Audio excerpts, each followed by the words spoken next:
Good morning students.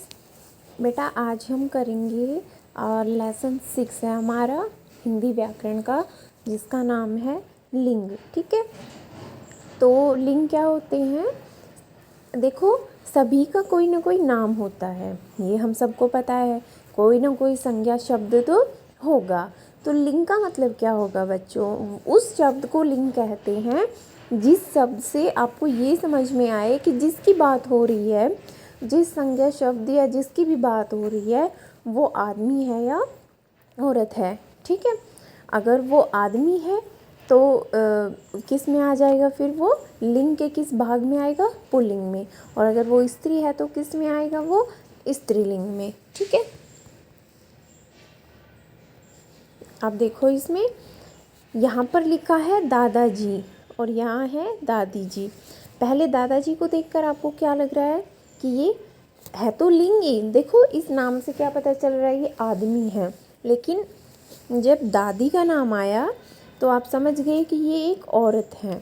ठीक है, तो जिस नाम से भी आदमी और औरत की पहचान होती है, ठीक है, उस शब्द को हम लिंग बोलते हैं। जैसे बकरा हो गया, ठीक है, ये पुल्लिंग हो गया, बकरी इसका स्त्रीलिंग हो गया। ठीक है, तो इस तरह इनको आपस में बदला जाता है। पुल्लिंग से स्त्रीलिंग बनाए जाते हैं, स्त्रीलिंग से पुल्लिंग बनाए जाते हैं। अब ऊपर वालों में दादाजी और बकरा दोनों देखो आदमी जाति को दिखा रहे हैं, पुरुष जाति का बोध करवा रहे हैं, है ना। और इधर जो दादी जी और बकरी है वो क्या कर रही हैं? औरत या स्त्री जाति का हमें बोध करवा रही हैं। तो जो शब्द, जिन शब्दों से आपको ये पता चलता है कि आदमी औरत है क्या है, तो उन शब्दों को ही हम क्या बोलते हैं? लिंग बोलते हैं। ठीक है, तो इसकी परिभाषा क्या रहेगी? जिन संज्ञा शब्दों से उसके स्त्री या पुरुष होने की जाति का बोध करवाए, उनको हम क्या कहेंगे? लिंग कहते हैं। ठीक है, अब आगे देखते हैं।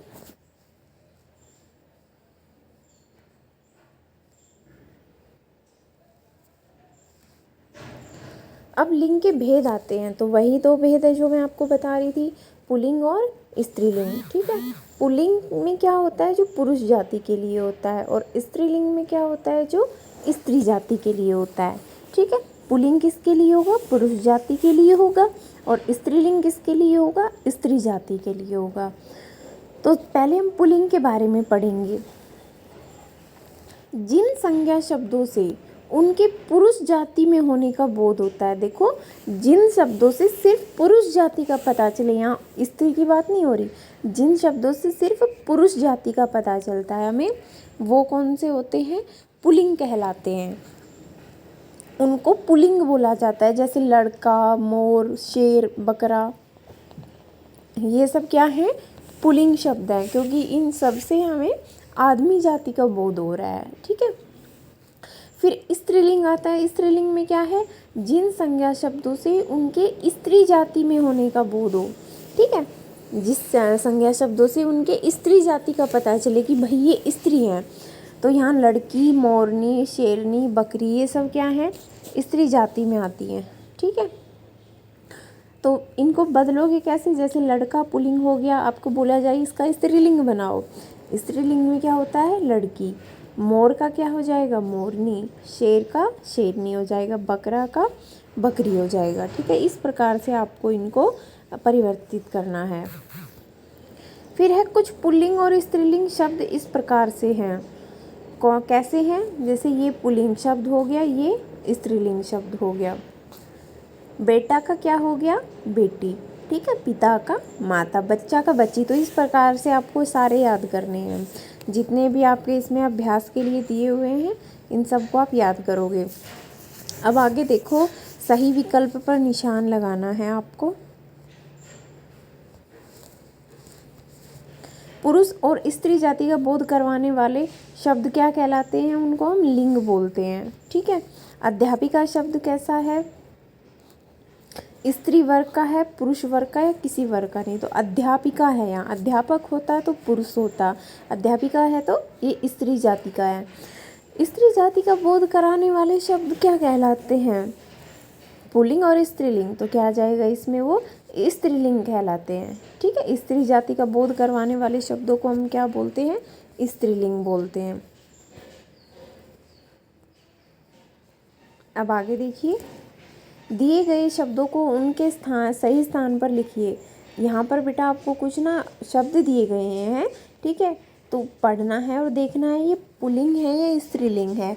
अगर उनसे किसी पुरुष का बोध हो, पुरुष का पता चले, तो उनको पुल्लिंग में जो नीचे बने हुए इनमें लिखना है। अगर स्त्री का बोध हो, स्त्री जाति का, तो उनको यहाँ पर इस वाले बॉक्स में लिखना है। ठीक है, उसके बाद आपको मिलान करना है। जैसे ये आदमी है, आदमी का स्त्रीलिंग होगा औरत, तो इसको इससे मिलाओ। राजा का रानी हो गया, शेर का शेरनी हो गया, और बैल का क्या हो गया बच्चों? सॉरी, गाय का क्या हो गया? बैल हो गया। ठीक है, तो इस तरीके से आपको ये कंप्लीट करने हैं। उसके बाद आता है फिर लिंग किसे कहते हैं? तो जिन संज्ञा शब्दों से स्त्री पुरुष का बोध होता है उन शब्दों को हम लिंग कहते हैं। ठीक है, और अंतर जो मैंने आपको बताया है। तो इस तरीके से ये आपका लिंग का पार्ट था। इसको अच्छे से पढ़ेंगे और इसकी तैयारी करेंगे। जो काम है उसको अपनी बुक में फिल करोगे। Thank you.